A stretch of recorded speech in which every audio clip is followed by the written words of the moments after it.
안녕하세요. 저는 올해 48살이 된 남자이고, 얼마 전 저의 잘못된 선택으로 하나밖에 없는 소중한 딸을 눈앞에서 잃을 뻔했습니다. 지금은 저의 불찰을 알고 있고, 딸에게 항상 미안해하는 마음으로 살아가고 있는데요. 지금은 딸과 단 둘이서 살고 있습니다. 저희 딸은 다른 평범한 사람들과는 조금 달라요. 왜냐면 지적장애 2급이기 때문인데, 심한 건 아니고 일반적인 생활과 대화도 가능해요. 그런데 정신 연령이 초등학교 저학년 수준이라 나이가 20살이 넘었는데도 어린아이 같은 말투를 써요. 그래도 단순한 행동들은 혼자서 척척 잘하는 아주 예쁜 저희 딸이죠. 아내는 딸을 낳자마자 세상을 떠났는데, 딸을 안아보지 못한 채로 하늘나라로 갔어요. 다들 출산하기 전에 산모의 목숨이 위험해진다고 했지만, 저희 아내는 딸이 세상에 나오면 그걸로 됐다며 모든 사람의 만류에도 고집을 꺾지 않았죠. 그렇게 자신의 생명보다 딸이 더 소중했던 사람이었습니다. 아내의 죽음이 헛되지 않게 하기 위해서라도 저는 꼭 저희 딸을 잘 키울 거라고 다짐했죠. 저는 일반적인 직장인이고 그렇게 수입이 넉넉한 편도 아닙니다. 딸은 집에서 저에게 조금이나마 보탬이 되겠다며 집에서 자신이 할 수 있는 간단한 부업을 하고 있는데, 그 모습마저 너무 기특하고 사랑스러운 거 있죠? 그때 이런 저에게 한 줄기 빛과 같은 한 여인이 나타납니다. 우연히 술자리에서 친구의 지인으로 알게 됐는데, 그때는 아무 감정이 없었지만 그 사람은 저에게 조금의 호감이 있었던 것 같아요. 저는 아내를 잃기도 했고 장애인 딸도 가진 아빠라 연애를 할 여건이 되지 못했는데, 그 사람은 그런저라도 좋다고 해주었습니다.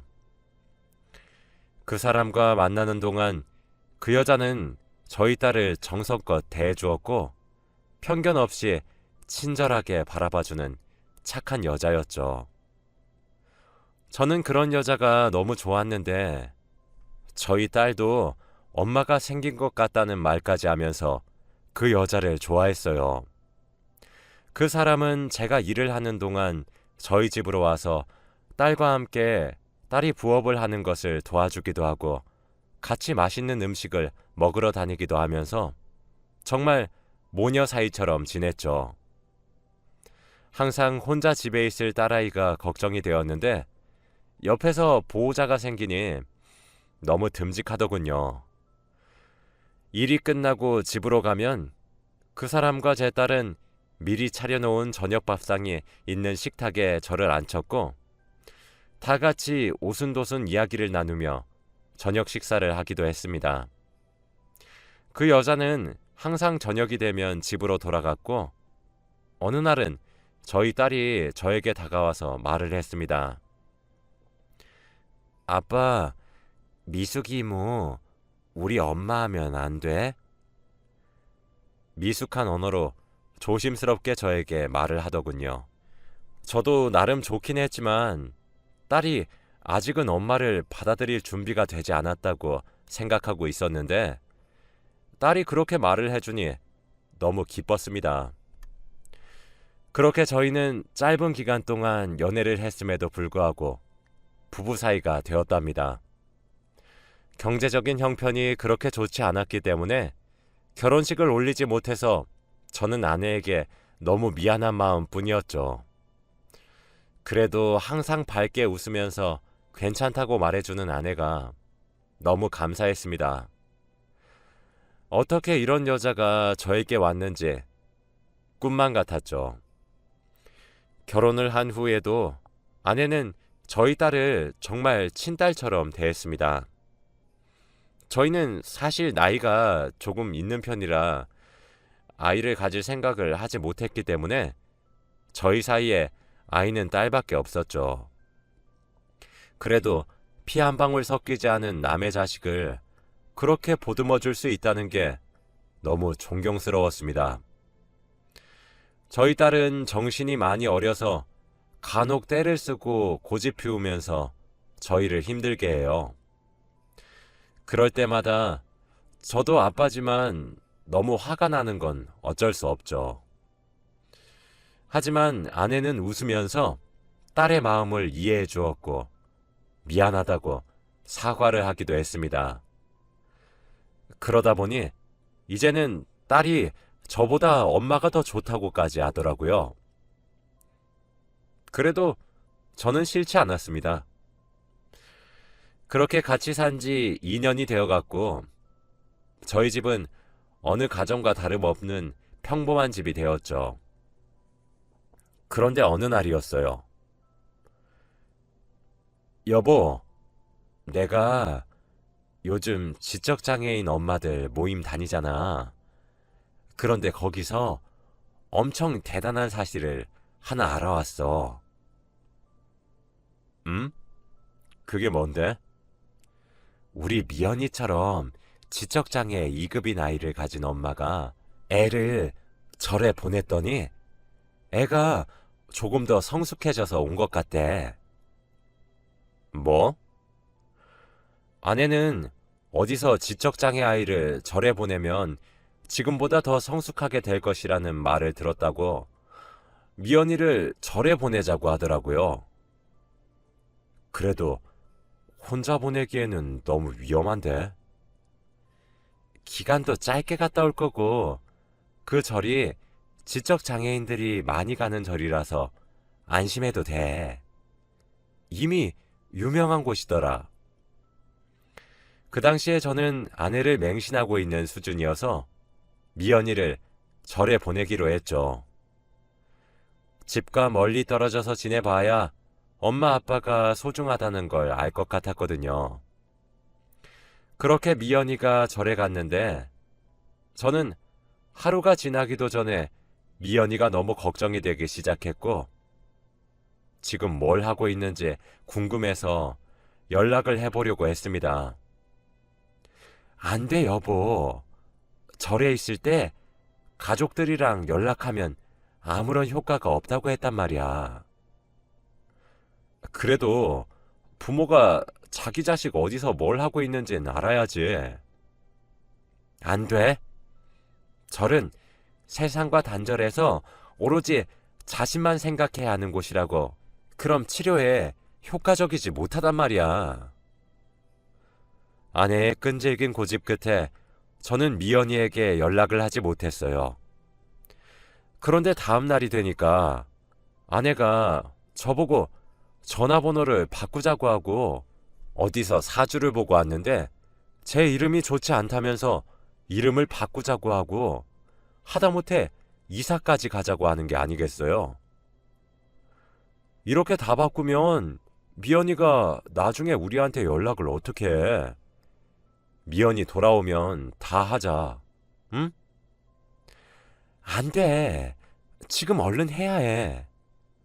제발 내 말 좀 믿어. 내가 절에는 바뀐 전화번호랑 주소 다 알려줬고 거기로 미연이 치료 끝나면 보내달라고 했단 말이야. 그러니까 나 믿고 하자. 응? 저는 그래도 아내의 말을 잘 듣는 착한 남편이었기 때문에 바보같이 아내의 말을 거역하지 않은 채 그대로 실행에 옮겼죠. 새로운 동네와 새로운 전화번호, 하다못해 새로운 이름을 가지게 된 저는 마치 다른 사람이 된 것 같았어요. 얼른 미연이가 집으로 돌아오기만을 기다렸죠. 하지만 몇 달이 지나도 아이가 집에 돌아오지 않는 겁니다. 저는 이렇게 오랫동안 딸을 안 본 적이 없어서 너무 보고 싶었는데 어디 절로 갔는지도 알 수가 없어 연락할 수 있는 방법이 없었죠. 그때 저는 제가 정말 딸에게 무심한 아빠였다는 것을 깨달았습니다. 너무 아내의 말만 믿고 자식에게 관심이 없었던 것 같아요. 저는 그날 밤 아내에게 물었습니다. 미연이 언제 온대? 안 그래도 내가 절에 전화를 해봤는데 미연이가 완전 절 체질인가 봐. 너무 좋아하는 것 같다는데? 같이 간 소진이랑 완전 절친됐나 봐. 소진이도 지적장애 2급이거든. 둘이서 맨날 같이 놀고 그런다던데? 미연이가 소진이랑 조금 더 놀고 싶다고 해서 섭섭하지만 그러라고 했어. 그렇게 딸은 집으로 돌아오지 않은 지 6개월이 되었습니다. 6개월이 어떻게 흘러갔는지 모르겠지만 미연이가 행복하면 됐지 라는 생각만 하고 살았던 것 같아요. 저도 일이 너무 바쁘기도 했고 가끔씩 아내가 미연이의 일상을 말해 주었거든요. 미연이가 아빠는 별로 보고 싶어 하지 않는 것 같아서 섭섭해 하기는 했지만요. 여보, 나 미연이 너무 보고 싶은데 집으로 데리고 오면 안 돼? 왜 그래? 딸이 좋다는데. 언제 오는지 정확히 말해주라. 곧 나온다고 했어. 아내는 이렇게 계속 정확한 기간을 말해주지 않고 고지라고만 말만 하면서 미연이를 집으로 데려오지 않았습니다. 그렇게 답답한 일상 도중 저는 우연히 아내의 통화 내용을 엿듣고 말았습니다. 아내는 제가 헤드셋을 끼고 노래를 듣고 있는 줄 알았겠지만 사실은 아내가 절에 있는 사람과 통화를 하는 줄 알고 절의 위치를 혹시나 말할까 싶어 노래를 중단하고 엿듣고 있었죠. 그런데 아내는 전화를 받고 네? 사망보험금이 10억이라고요? 라고 하는 게 아니겠어요. 저는 저희 딸이 어릴 때부터 월급을 받으면 조금 많은 액수의 돈을 딸의 사망보험금으로 넣었습니다. 그런데 왜 그걸 알아보고 있는지 궁금했죠. 아내는 놀란 나머지 너무 큰 소리로 말을 해버려 제 눈치를 살피더라고요. 그치만 저는 노래를 듣고 있는 척을 했습니다. 아내는 전화를 끊고 아무 일도 없는 것처럼 행동을 하더라고요. 저는 왠지 모르게 아내가 의심이 됐고 몇 달 동안 딸이 집에 오지 않는데 왜 딸의 사망보험금의 액수를 궁금해하는지 의문을 가졌죠. 저는 혼자서라도 미연이를 찾기로 했고 경찰서에 가서 저희 딸이 어디 있는지 알려면 어떻게 해야 하는지 물어봤어요. 그러려면 실종신고를 해야 한다고 하더군요. 실종신고를 하긴 했지만 아무런 범죄가 일어나지 않은 상황에서 성인이 집에 들어오지 않는 것은 단순 가출로 본다고 합니다. 만약 범죄가 일어나면 그때 수사를 진행하고요. 저는 이런 한국의 법이 너무 황당했습니다. 그럼 저는 아내가 말을 해줘야만 저희 딸을 만날 수 있다는 거죠. 제가 아무리 물어도 아내는 말을 해주지 않았고 계속 보채지 말라는 말만 할 뿐이었습니다. 경찰이 하는 말에 의하면 실종된 사람을 찾는 경우는 아주 드물다고 해요. 다양한 곳에 광고를 하고 포스터를 붙여도 찾기 힘들다고 하는데 그래도 저는 희망을 잃지 않고 경찰의 연락을 기다렸습니다. 저는 절대 아내에게 경찰서에 가서 미연이를 실종신고했다고 말하지 않았어요. 그런데 경찰이 실종신고를 하고 5년 동안 딸이 나타나지 않으면 사망자로 처리를 하게 된다고 합니다. 그 말인즉슨 딸이 5년 동안 나타나지 않으면 딸은 죽은 사람이 되고 딸의 사망보험금을 가지게 되는 거죠. 저는 딸의 죽음이 정말 현실이 될 것을 생각을 하니 너무 무서웠고 당장 미연이를 찾고 싶어서 인터넷에 검색해서 전국에 있는 절이란 절은 다 전화를 해 미연이 있냐고 물었습니다. 그런데 다들 그런 사람 없다고 하였고, 저는 미연이와 함께 있다던 소진이 어머니에게 전화를 했죠. 소진이 어머니. 네, 누구세요? 저 미연이 아빠입니다. 혹시 소진이가 지금 있는 절이 어디예요? 미연이랑 같이 있다고 하던데. 네? 무슨 소리세요? 소진이 지금 제 옆에 있는데 절이라뇨. 아니, 소진이랑 저희 미연이가 같이 절에 갔잖아요. 지적장애가 절에 가면 조금 성숙해진다고 들었다고. 아니, 그게 무슨 소리세요? 저 기독교입니다. 라고 한 뒤 제 전화를 뚝 끊으셨죠. 저는 이게 무슨 일인가 싶었고 당장 아내를 찾아가 물어보고 싶었습니다. 미연이가 절에 갔다는 것이 사실이 아니면 미연이는 몇 개월 동안 도대체 어디서 뭘 하고 있었던 것일까요? 미연이가 너무 걱정이 되었고 지적장애인인 미연이가 혹시나 잘못될까봐 우려하고 있었어요. 저는 아내가 집으로 오자마자 화를 냈어요. 여보, 우리 미연이 대체 어딨어? 갑자기 왜 그래? 미연이가 어디 있긴 절에서 지금 치료받고 있잖아. 내가 소진이 어머니한테 전화도 다 해봤거든?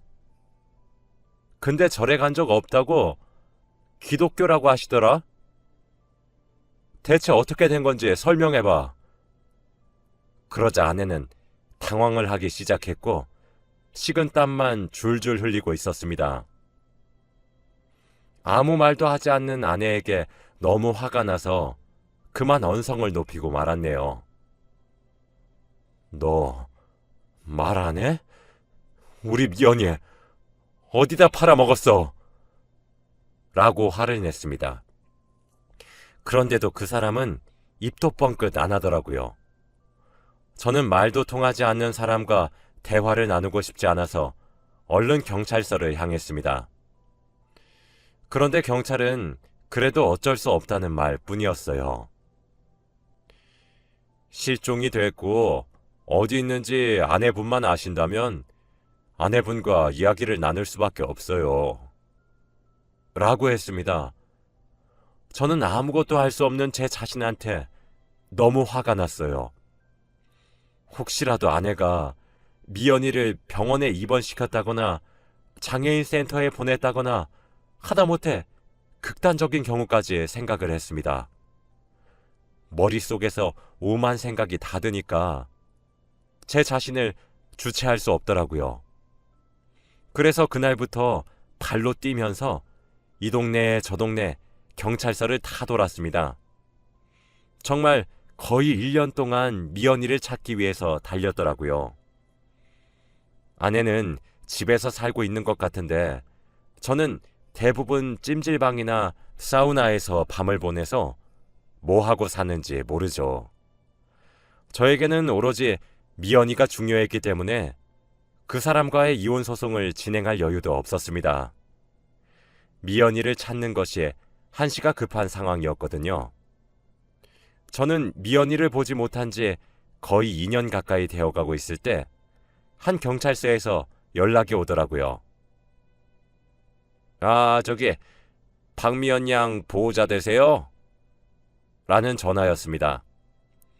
전화가 온 곳은 한 읍내의 작은 경찰서였고 저는 불이 나게 그곳으로 달려갔습니다. 그런데 그곳에는 제 딸이 정말 거지꼴로 앉아있는 게 아니겠어요. 얼굴과 온 몸은 흙투성이에다가 손톱에는 때가 잔뜩 껴서 부모가 버린 자식 같은 모습이었죠.